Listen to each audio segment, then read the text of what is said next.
महाकुंभ में आस्था की गूंज के बीच चीखें दफन हो गईं, 30 लाशें बिछ गईं और 60 से ज्यादा लोग जिंदगी और मौत की जंग लड़ रहे हैं। लेकिन सरकार वो वीआईपी और वीवीआईपी को शाही स्नान कराने में मस्त थी। जिनके पास सुरक्षा का घेरा था, जो सत्ता के करीब थे, उनके लिए विशेष व्यवस्थाएं, बैरिकेडिंग, अलग रास्ते, मेडिकल सुविधाएं, और आम आदमी धक्के खाते रहे, कुचलते रहे, दम तोड़ते रहे। सरकार कह रही थी कि सब कुछ नियंत्रित था, लेकिन अगर सब कुछ ठीक था तो 30 लोग कैसे मर गए?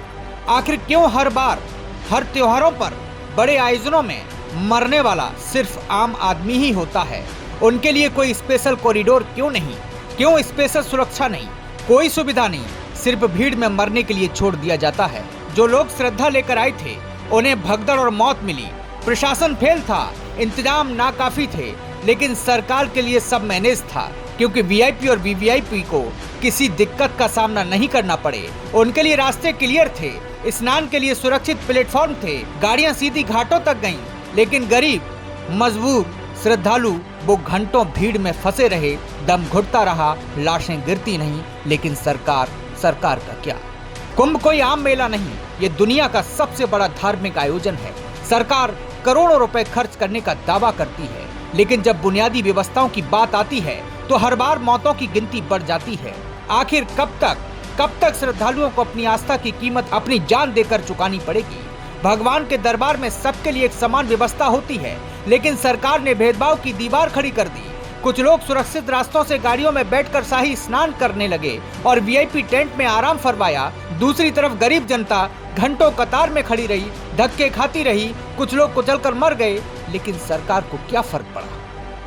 कुंभ का मतलब आध्यात्मिक एकता, लेकिन सरकार ने इसे वीआईपी और आम आदमी के बीच बांट दिया। आम श्रद्धालु के लिए ये कुंभ नहीं, मौत का मेला बन गया। जब भी कोई बड़ा धार्मिक या सांस्कृतिक आयोजन होता है तो जान गंवाने वाले हमेशा गरीब और ननकू रज्जाक होते हैं। सरकार की फाइलों में ये हादसे दुर्भाग्यपूर्ण होते हैं, लेकिन सच यही है कि ये सरकार की नाकामी का क्रूर नतीजा है। हर बार ऐसी लापरवाही होती है, हर बार गरीब मारा जाता है, फिर भी किसी सरकार को सजा नहीं मिलती है। सरकार को जवाब देना होगा इन सवालों का। वीवीआईपी और वीआईपी को सुरक्षित रास्ते मिल सकते हैं तो आम जनता को क्यों नहीं? इतने बड़े आयोजन में सुरक्षा के पर्याप्त इंतजाम क्यों नहीं थे? और सबसे बड़ा सवाल, 30 मौतों का जिम्मेदार आखिर कौन है? ये 30 मौतों का आंकड़ा सरकार के द्वारा ही है और हम इन्हीं आंकड़ों को मान भी रहे हैं। और अगला सवाल, आखिर कब तक गरीब की जान यूं जाती रहेगी और सरकार झूठे वादे करते रहेगी? श्रद्धालु अपने पाप धोने आए थे, लेकिन यहाँ प्रशासनिक पापों की बाढ़ में बह गए। अगर समय रहते सही व्यवस्थाएं होती, अगर प्रशासन अपनी जिम्मेदारी निभाता, अगर सरकार वीवीआईपी की सेवा छोड़कर आम जनता के बारे में सोचती, तो आज 30 घरों में मातम न होता और 60 लोग अस्पतालों में न पड़े होते।